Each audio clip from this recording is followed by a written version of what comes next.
You know what, guys? I'm a fool. I mean, I'm sitting here thinking that, the Giants are playing the Saints, who have given up 48 points to the Bucks week 1, 18 points to the Browns week 2, and 37 points to the Falcons in week 3. I'm thinking to myself, okay, we're a home team. It's projected to be a high-scoring game. I'm saying to myself, the Saints have given up 421 yards per game over the first 3 weeks of the season. I'm saying, you know what? Maybe the Giants score over 30 points for the first time since January 3rd of 2016, when our coach was Tom freaking Coughlin, by the way. So I'm thinking, okay, perfect situation to score over 30 points, right? No, we don't even do that. We don't score 30 points. The Giants ended up scoring 18 points in this game against the Saints, who have a horrific defense. Horrific. If you can't score over 30 points against the Saints at home, perfect weather, it was like 70 degrees today, when are they ever going to do it? I mean, I'm tired of watching this offense over and over again underperform, and it's ridiculous. Something needs to change, There's enough of it's the offensive line's fault. It really wasn't that bad today. There were a few plays where they just, let guys come up the middle and sack Eli, but Cam Jordan was pretty quiet the whole day. It wasn't like the Saints D-line just overpowered us. I don't think that was the case at all. I mean, I don't know what the issue is right now. It's very frustrating, and I'm going to try and dive into what the issues were and just give my honest opinion. So I know as a Giants fan, you're never allowed to criticize Eli Manning, so I'll try to refrain from that. But, we'll see what happens. So let's go over some of the stats for the offense here. So Eli had 31 completions for 250 yards, had an average depth of target for 6.3 yards. I mean, not great. I'd like to see that a little bit higher. Saquon Barkley only had 10 carries for 44 yards. That's a clip of 4.4 a carry, obviously. And, I think Saquon deserved more carries in this game. And it's not like the time of possession was that off. The Giants, I think, had the ball for 29 minutes in this game compared to the Saints' 31. So there's really no excuse not to give Saquon more carries. That one's definitely on Pat Shurmur. Odell, 7 catches, 60 yards. Sterling Shepard had a great game, 10 catches, 77 yards, and a touchdown, of course. And then Saquon Barkley in the receiving game had 6 catches for 56 yards. And I'm going to address this because, of course, every Giant fan wants to say, oh, the offensive line sucks, which it does. I'm not going to try and defend them too much. But I really don't think they were that big of an issue today. I think a lot of the issue was play calling and our quarterback's inability to take shots deep. There was a situation where Eli had a one-on-one on the outside with Sterling Shepard, I believe, and would rather take the sack rather than look at his receiver in one-on-one coverage. The Eli was sacked 3 times today, which isn't a crazy amount. It's not great, but not crazy. And I just don't understand how people can put this all on the offensive line and none of it on Eli. I mean, there are some people who are realistic about it and say, yeah, Eli's definitely missing some open throws and looks, rattled in the pocket, doesn't want to step up and make big throws. That's what he did really well last week. And, I don't know if it's just the Texans being really bad or if something clicked for Eli last week or if someone, lit a fire under his ass. I have no idea what it was. But, here's examples of 3 players, quarterbacks, who, have arguably worse lines than the Giants, and they still have, good offenses and they're able to put up points. So Deshaun Watson, obviously, for the Texans, has a really shitty offensive line. But the difference is that Deshaun Watson is mobile and that when the pocket collapses, he's able to escape and make a throw or just throw it away. We saw the Texans put up big points today, and they put up a decent amount on the Giants as well. He had a good statistical game. I know that. Russell Wilson, the Seahawks have more sacks given up than the Giants this year, and that's with an elusive quarterback. So just imagine how bad Eli would be with the Seattle Seahawks offensive line. So, the Seahawks are still a respectable team. They're able to put up points even with a worse offensive line, mainly due to Russell Wilson and his ability to escape the pocket. And then, surprisingly, there's Kirk Cousins. I mean, the Vikings never had a great offensive line, but they've really been dismantled by injuries so far this year. But we saw Kirk Cousins on Thursday Night Football coming off that, embarrassing loss to the Bills. They put up, 31 points on the Rams, I believe it was. And the Rams have a pretty stacked defense. I think they were missing a few corners that game, or I think maybe 2 of them. But the fact that they were able to put up that many points and look like a really high-powered offense against a team like the Rams on a Thursday night, the Rams are probably the best team in football right now, maybe outside of the Chiefs, but still a very good offense. And, I can never see this current Giant team going into to Los Angeles to play the Rams and put up 31 points on a short week. I just really cannot see that. And Kirk Cousins and Eli Manning are in similar situations. I mean, they both have shitty offensive lines. They have similar weapons. I would argue the Giants have better weapons because the Giants do have a better running back. I mean, Dalvin Cook's great and all, but Saquon Barkley's a different level of talented compared to him. I'd rather have Evan Engram than Rhett Ellison, Kyle Rudolph. So I think Eli has the better weapons in that regard, but for some reason the Giants cannot put up over 30 points. It's just incredibly frustrating at this point. What else do you need to do? I mean, how much of this do we have to see until we finally put the blame on Eli? You know what I mean? I understand the Giants did him wrong last year, and I love him, but the guy's 37 years old. He obviously has some kind of PTSD with this offensive line at this point and does not want to get hit. This is not the same guy I was watching 6-7 years ago. It just wasn't, Eli's definitely changed. I don't know if Eric Flowers and all those hits finally got to him, but something has gone on with him, and he just does not look like the same guy that he has in the past, and, something's got to change here. But unfortunately for us Giants fans, I mean, nothing really can change. It's not like we have some great backup quarterback, some young quarterback that's just waiting that we can just put in next week and just start rolling. I mean, I don't know how good Kyle Lauletta is. I mean, he's from Richmond, which isn't a big school, obviously, but there may be a point this year where we may have to see him. I mean, the Giants right now, obviously we're a quarter through the season, are projected to go 4-12. I mean, it's kind of stupid to say, but that's just, if you average it out. But, I'm not saying the Giants need to replace Eli Manning, but he really needs to get better. I mean, I don't care how bad your offensive line is. I mean, this has literally been 3 years now of seeing a underperforming quarterback and an underperforming offense as a whole. I don't know if Tom Coughlin left some kind of curse when he left this team, but the fact that we cannot score over 30 points with these incredible weapons that we have, Odell Beckham single-handedly on a team should put up 30 points. I mean, the guy is unbelievable. Sterling Shepard's a great wide receiver too. We have Evan Engram when he's healthy. Saquon Barkley is probably one of the top 5, top 3 most talented running backs in football. Why the hell can't we score over 30 points? We played the terrible Saints defense, and this also frustrated me, right? The Saints defense has given up huge plays this entire season. How many deep shots did the Giants take this game? I really can't remember any. You know what I mean? You would think at one point let's run a play action and throw it deep to one of our very talented receivers. I mean, I don't remember any of that. The Giants really didn't do much of that today.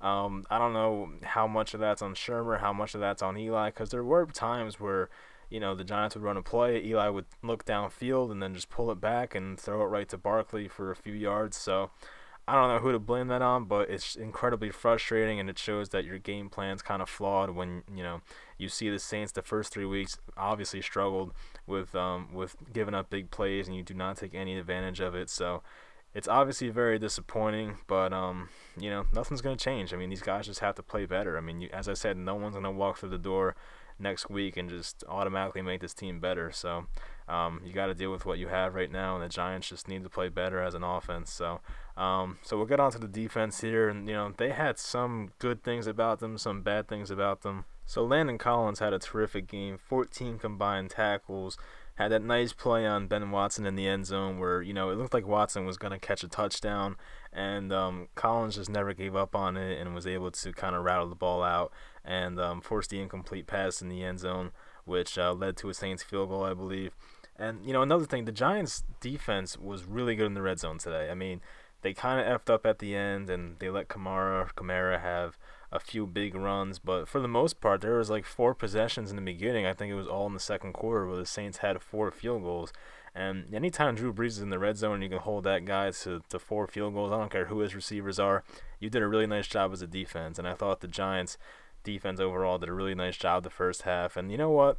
I think this happens with us, honestly. The Giants defense probably gets frustrated with how underperforming the offense is, that they say, screw it, why should we try so hard, because it's not like they're going to score anyway.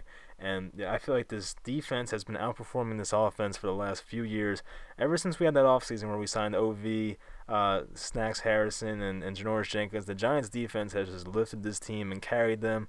The year we went 11-5, the Giants defense was doing like 80% of the work, it felt like, and then there was Odell Beckham doing his thing on offense.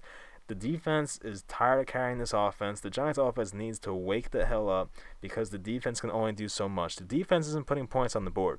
You know, they did a great job of holding Drew Brees to 12 points and a half. No team has really been able to contain the Saints offense this year.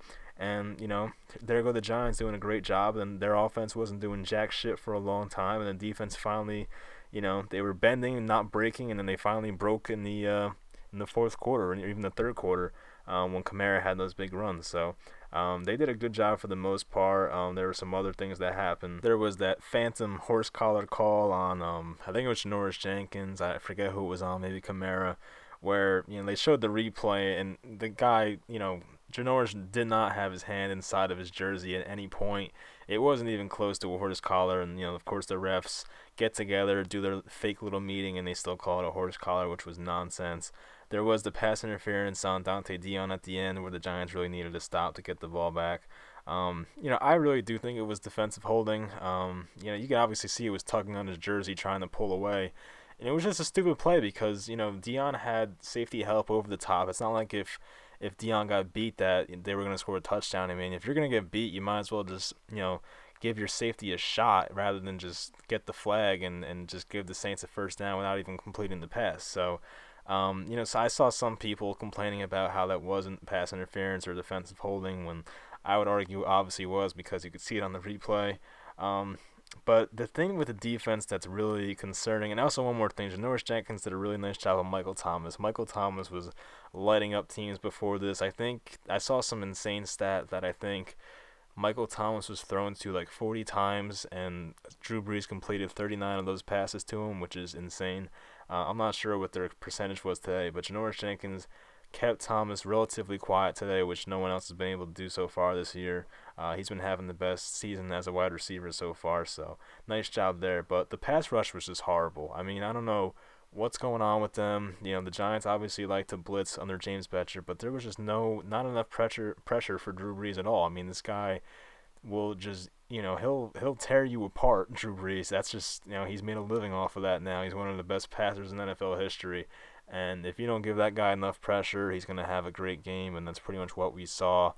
He didn't have to do that much, Drew Brees. I mean, you know, he did have only 217 yards, didn't even throw for a touchdown, but he was able to make the throws when he needed to and was given a clean pocket and, of course, was able to find his open receivers because the Giants' defense was not able to get really any pressure at all, making his job really easy today. So that's really all I got, you know, in terms of this game. I mean, you know, the offense was obviously underwhelming. They came out their first series, looked like a really competent football team for the first time in a while offensively, and I don't know where that went. It just completely shut down after that, and the Giants, you know, they did have a few drives where they looked good this game, but, like, you know, outside of those drives, they just looked pitiful. So definitely needs to be more consistency there, and everything needs to improve. The defense, I thought, did a nice job the first half, of course, and then they just gave it up in the second half, and when your offense isn't scoring for you, of course you're going to get frustrated and just eventually just give up. I'm not saying the Giants quit on them or anything like that, the Giants defense, but you know, they've been through it for 3 years now, these main guys, and it must be incredibly frustrating for them. So you got to put yourself in their shoes. So, you know, for any Giants fans that were fooled by last week, I tried not to be. I came on here and said I don't expect this to be a turning point for us or anything like that. I mean, you know, we literally saw it last year. I mean, there was that Week 6 game, I think, against the Broncos, Sunday Night Football, where, you know, Ben McAdoo gave up his play calling to Mike Sullivan finally, and the Giants had a win, a very impressive win over you know, that we thought was a good Broncos team. They ended up sucking the rest of the year, but you know, it was kind of like fool me once, and, you know, I'm not gonna believe it. So, you know, I don't really believe the Giants turned a corner last week, and then here we are. It's kind of felt like the Dallas game again. Too many checkdowns. It wasn't that bad, but they were playing a terrible defense, and we're not able to take advantage of it.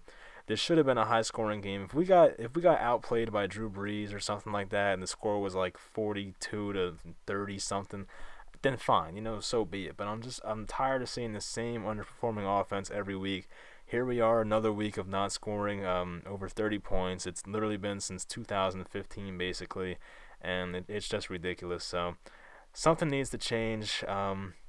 Once again, I watched Justin Herbert on Saturday night for Oregon. I think they played against Cal, and Herbert looked absolutely fantastic. And at this point, I know personally the Giants are not going anywhere this year. They're not going to win a championship. They're probably not even going to make the playoffs. I highly doubt it. So I'm not saying the Giants should tank, but if we happen to have another shitty season like last year and end up with Herbert, then that's not bad at all. I'm not going to go into that now. I think the Giants, if they did wind up with Herbert, he ended up being the real deal, could be in a spot to be a really, really good football team for 4 to 5 years, but I'll go into that in a different video. So if you have yet to watch Justin Herbert's highlights, I recommend you do. And, if the Giants continue to suck, at least you'll have something to be excited for. So there is that. So that'll do it. I'll probably get comments saying I'm a Giant hater, as I always do, and I should probably go root for the Cowboys, but that'll never happen.